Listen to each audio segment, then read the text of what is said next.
live for video number 8 today. So thanks for joining us. As you would have seen in the description already, we're going to be talking about some sexual issues today. So if you've got any little ones around that you might want to, go head to another room or something like that, it's not going to be too R-rated or anything, but we need to talk straight about these issues. Otherwise, we don't do a good job of addressing them. Exactly. So here's your warning.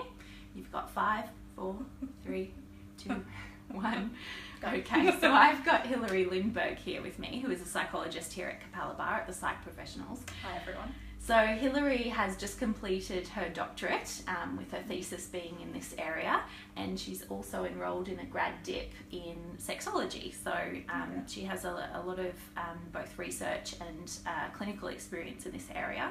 So I thought, who better to ask to tell us about vaginismus. So some of you may have heard of it, some of you may not have. I don't think it's widely spoken about enough. No, it's not. So I'm here to interview Hilary today so she can help shed some light on it. Yeah. So Hilary, tell us, what is vaginismus? Yeah, so vaginismus is essentially, well, the term has changed now anyway. So now vaginismus is referred to as this really long title called Genito-Pelvic Pain Penetration Disorder, which essentially means that someone is experiencing pain in their genital or pelvic region from penetration.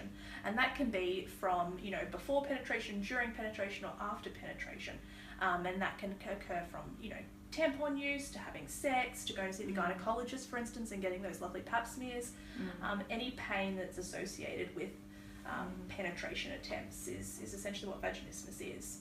And it can be something that's happened from the very first time they have sex, or the very first time they go see the gynecologist, or there could be a period where they've been able to have painless sex, and then all of a sudden they start to experience pain, and it's a bit of a mystery as to how come this has come about. Yeah. Well, that's a good question. Like, where does it come from? How do people end up developing vaginismus? Yeah. I guess, and everyone's so unique. It's kind of like that, how do people feel depressed, or how come people feel anxious? It's so unique and so individual for each person. But typically, I guess the research tells us that typically people are maybe a little bit more anxious. They might have heard messages, been told messages that sex is bad, sex is dirty, sex is something that you don't do or you shouldn't enjoy. There can be these kind of conservative ideas about relationships, and lots of different other experiences, but typically anxiety and kind of these messages that sex is bad are commonly reported in the literature. There's some of the psychological reasons. Other reasons can be that maybe there's just not sufficient lubrication. They might not know a lot about anatomy or sexual education, or things like menopause, when we stop lubricating as much as we once used to, and that can cause a bit of discomfort or a bit of pain then. What happens is that with those kind of factors, and someone goes to have sex, they might be nervous, they might be a bit more apprehensive, and so they tense their pelvic floor muscles. And what happens then, and they don't even know that they're doing this because we're so anxious, we kind of tense up all over, that then they experience the sex as painful, because it's more difficult to, I guess, penetrate something when we're holding ourselves all tight together. And so there's this association that's formed between sex and pain, and that is maintained and continued by continuing to have sex, thinking, oh, it'll be better this time, but also through avoidance. So we start to avoid being intimate with people, we start to avoid wanting to have sex, and we kind of think each time we go to do it, this is going to hurt, this is going to hurt, this is going to hurt, so we get more anxious and more tense, and it hurts more, yeah.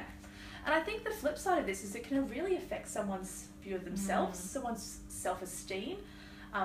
Women, and it's often women who experience vaginismus or genital PD, that talk about, am I a good enough partner? Am I a real woman? Do my genitals work? Is there something wrong with me? These type of ideas, because I guess everywhere people are saying, well, I'm having sex and it's fine, it doesn't hurt, because no one talks about this topic. Yeah, okay. So what would you suggest someone does if this is sounding all too familiar for them, if they're having some of these symptoms, some of these feelings associated with that? What should they do? Yeah, so I think if someone is experiencing a great deal of pain, and it's repeated pain with sex, then I would suggest to stop having penetrative sex continue kissing or touching each other and doing other sexual activity, but stopping the penetration, because that's what can maintain, as we're talking about this idea, it's going to hurt, so it does hurt. So stopping having sex and then going to see one's GP first and foremost to check out, well, is there actually something going on? Is there something medical here?